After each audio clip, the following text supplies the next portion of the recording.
History repeat itself. इसका क्या मतलब है? जो भी पास्ट में हुआ है वो फ्यूचर में हो सकता है एज इट इज। तो हमारे लिए क्या अच्छा है कि हम उस हिस्ट्री को समझें, उससे लेसन्स ड्रॉ करें और फ्यूचर में आने वाले टाइम में उन लेसन्स को यूज करके कोई स्टुपिडिटी की हरकत ना करे या फिर कोई वाइज डिसीजन ले। आज ना हम ऐसे 5 मार्केट क्रैश की बात करेंगे जो दुनिया में रिसेशन ले आए थे, जिसने लोगों को सुसाइड करने पे मजबूर कर दिया था, इकोनॉमीज को तहस नहस कर दिया था। ऐसे क्रैशेस के बारे में बात करेंगे और एज एन इन्वेस्टर आपका हार्ड अर्न्ड मनी जो है आपका राइट बनता है आपको पता हो कि क्या एसेट क्लास अच्छा होता है और क्या एसेट क्लास से बबल बनाता है। What is bubble? बबल का मतलब होता है, अगर आपने एग्जाम्पल ये सुना हो किसी को बोलते हुए कि don't be in your own bubble, इसका मतलब है अपने ख्याली पुलाव में मत रहो, क्योंकि जब ये ख्याली पुलाव से बाहर आओगे, जब सपना टूटेगा तो रियलिटी हिट करेगी। और वैसे ही बबल्स बनते हैं मार्केट में। वो बबल्स इस तरीके के होते हैं कि आज किसी आइटम पे, किसी एसेट क्लास पे लोगों को बहुत भरोसा है और वो एसेट क्लास बढ़ता ही जाता है, बढ़ता ही जाता है, बढ़ता ही जाता है। एक पॉइंट ऐसा आता है कि जहां लोगों को लगता है कि अब ये हमेशा बढ़ेगा, पर वो पॉइंट आता है कि वो इतना रिवर्स करता है कि आप रिकवर नहीं कर पाते हो, आपको सोचने का मौका नहीं मिलता है कि how to reverse from it. और इसी तरीके के 5 इंटरेस्टिंग हिस्ट्री को हम डिस्कस करेंगे। अगर आप एक इन्वेस्टर नहीं है और इस वीडियो पे लैंड कर गए हैं तो भी आपको इस वीडियो से बहुत कुछ सीखने को मिलेगा, क्योंकि हिस्ट्री आपको बहुत सिखाती है और बहुत इंटरेस्टिंग होती है। तो आखिरी तक बने रहना। और तो और साइंटिस्ट इसाक न्यूटन, उन्होंने भी एक इनमें से क्रैश में पैसा गवाया है, तो आपके लिए और भी जरूरी हो जाता है इस इंटरेस्टिंग कहानी को सुनना। हाय, आई एम प्रियांशी सिक्ची। इस वीडियो के एंड तक बने रहना, बहुत इंटरेस्टिंग बातें समझेंगे। ऑल्सो इस चैनल पे हम शेयर मार्केट से रिलेटेड, इन्वेस्टमेंट से रिलेटेड, म्यूचुअल फंड से रिलेटेड, इंडियन इकोनॉमी से रिलेटेड, इंडिया में क्या अच्छा और बुरा चल रहा है, सबसे रिलेटेड, फाइनेंस से रिलेटेड वीडियोस लाते हैं। तो शेयर करना, सब्सक्राइब करना, बेल आइकन दबा देना। विदाउट फर्दर डिले हम हमारे सबसे फर्स्ट क्रैश को डिस्कस करते हैं। सबसे पहले बबल को डिस्कस करते हैं। ये बबल का नाम है ट्यूलिप मैनिया। ये 1600s में आया था पोलैंड में, जब ना market, first share market establish भी नहीं हुआ था। ये बबल कुछ इस तरीके का था कि ट्यूलिप एक फ्लावर था जो बहुत ही सुंदर था।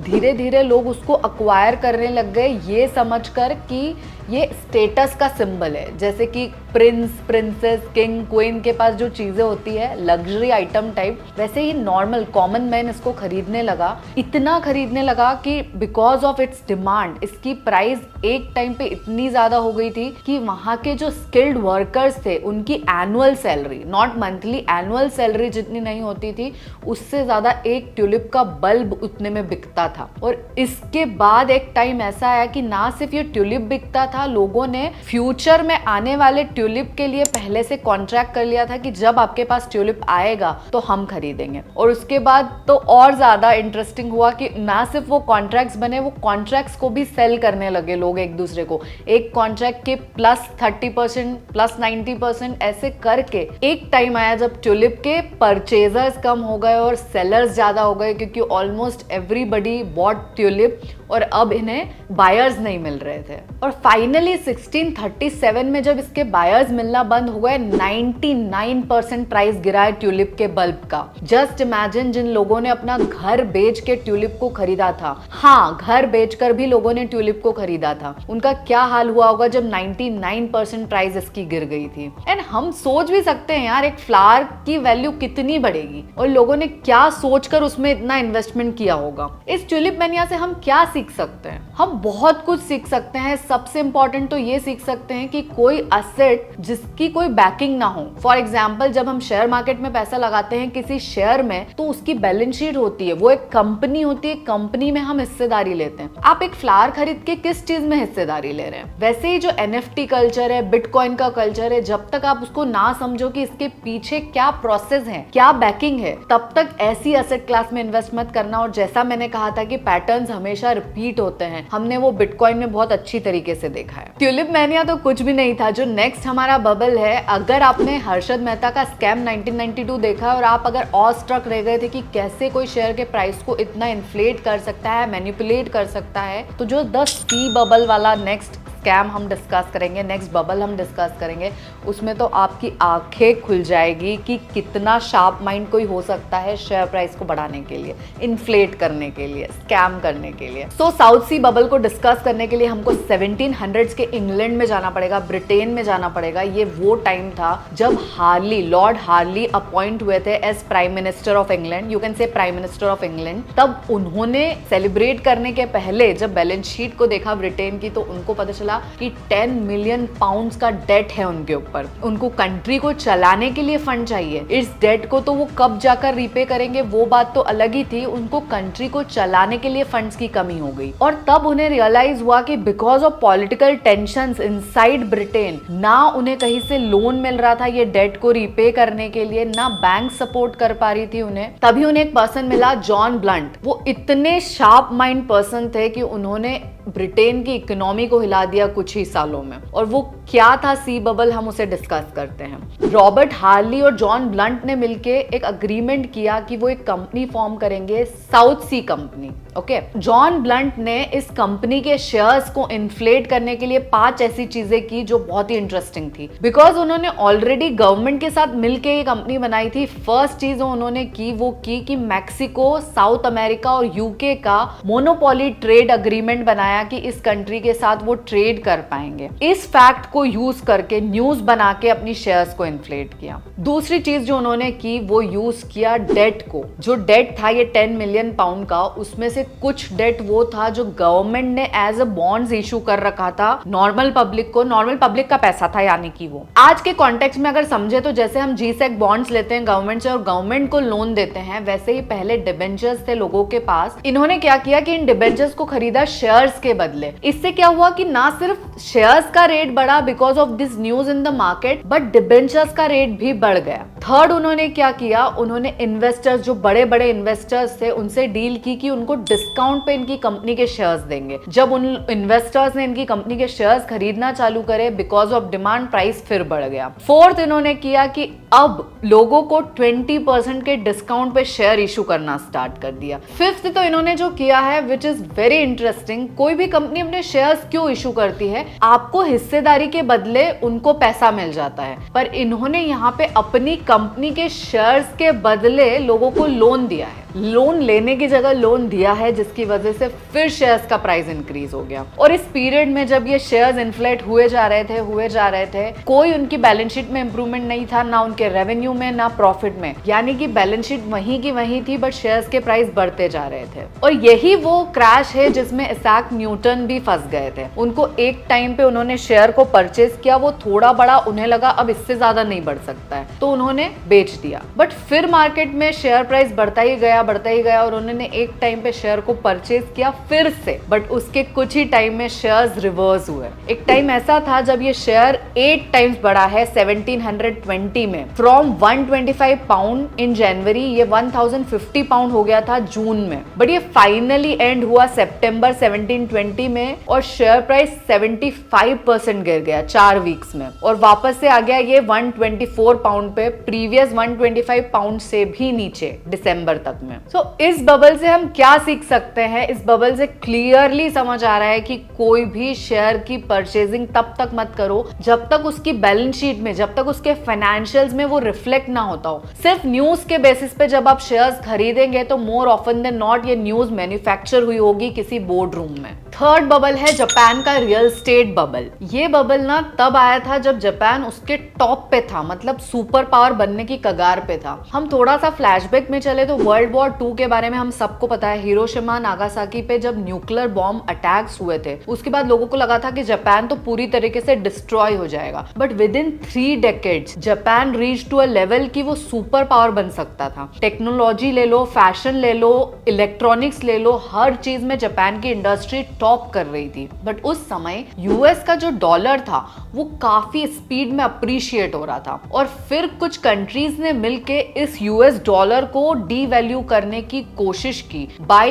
Entering into accord agreement, trade accord agreement किया था उन्होंने कि हम यूएस डॉलर की वैल्यू को और अप्रिशिएट अब नहीं होने देंगे बल्कि इसे डीवैल्यू करेंगे। आज हम ना इसका एग्जांपल देख पा रहे हैं, जो ब्रिक कंट्रीज है वो मिलके चाह रही है कि एक नया डॉलर बनाया जाए और जो एग्जिस्टिंग डॉलर है उसको रिप्लेस फेस किया जाए। बट ये हिस्ट्री में ऐसा एक बार हुआ है, बट इसका इम्पैक्ट सबसे ज्यादा जापान को पड़ा, क्योंकि जब यूएस डॉलर डेप्रिशिएट होना स्टार्ट हुआ तो जापान को रियलाइज हुआ कि उनका 40% एक्सपोर्ट यूएस को होता है। 40% एक्सपोर्ट जब यूएस को होगा, यानी कि जो उनको डॉलर आने वाला है उसकी वैल्यू कम हो रही थी। और जब उनका 40% ट्रेड उस पर रिलाई करता था तो गवर्नमेंट ने अब और स्टूपिड डिसीजन लिया। उन्होंने सोचा कि डॉलर डेप्रिशिएट हो रहा है, कोई बात नहीं, हम हमारे इंटरनल कंजम्पशन को बढ़ाते हैं, जिसको बढ़ाने के लिए लोगों के पास पैसा होना चाहिए। लोगों के पास पैसा होगा तभी लोग ज्यादा सामान खरीदेंगे। उसके लिए उन्हें लगा कि हम पंप इन करते हैं मनी को। अगर मनी इकोनॉमी में ज्यादा होगा तो लोगों की डिमांड बढ़ेगी, कंजम्पशन बढ़ेगा और हमको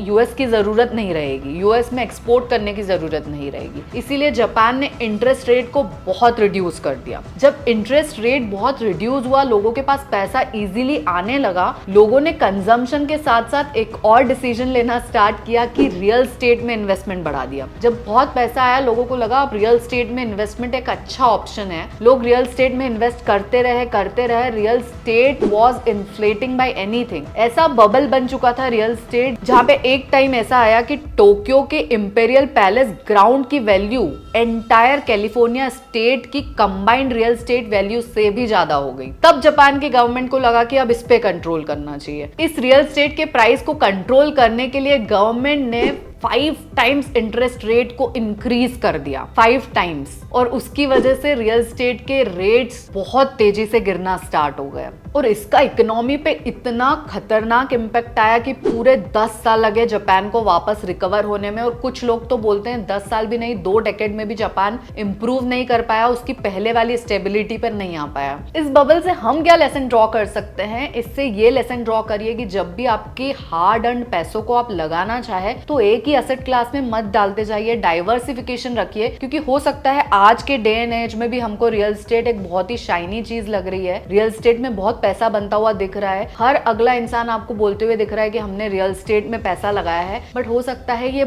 एक बबल है जो बहुत जल्दी बर्स्ट हो सकता है। आई एम नॉट सेइंग कि अभी ये कोई बबल बन रहा है, बट पॉइंट इज कि अगर आप अपने पैसे को लगा रहे हैं तो उसको डाइवर्सिफाई करके लगाइए। इन केस कोई डिसीजन गवर्नमेंट या फिर कोई एक्सटर्नल डिसीजन की वजह से ये बबल बन रहा है और जो आपको पता भी नहीं है, तो जब ये बर्स्ट होगा आपके सारे पैसे एक जगह नहीं लगे हुए रहेंगे। इससे चलते हम हमारे नेक्स्ट बबल की तरफ, जो 1990s में स्टार्ट हुआ था। अभी हम ना बहुत इजीली इंटरनेट का यूज करते हैं, नोटिस भी नहीं करते कि यूआरएल क्या है। बट तब फर्स्ट टाइम 1990s में www that is world wide web का इन्वेंशन हुआ था। तब हर अगली कंपनी इंटरनेट बेस्ड इंडस्ट्री बनती जा रही थी और इन्वेस्टर्स को लग रहा था internet is the new thing. Just like आज हमें लगता है कि एआई एक नई चीज है जिसमें अगर पैसा लगाया जाएगा तो हम फ्यूचर में करोड़पति बन जाएंगे, अरबपति बन जाएंगे। वैसा ही तभी इन्वेस्टर्स को लगने लगा था कि www.com इज समथिंग। जिस भी कंपनी के आगे .com लगा हुआ है वो कंपनी तो वर्ल्ड्स बेस्ट कंपनी बनने वाली है। और इन्वेस्टर्स ने बहुत पैसा लगाया है।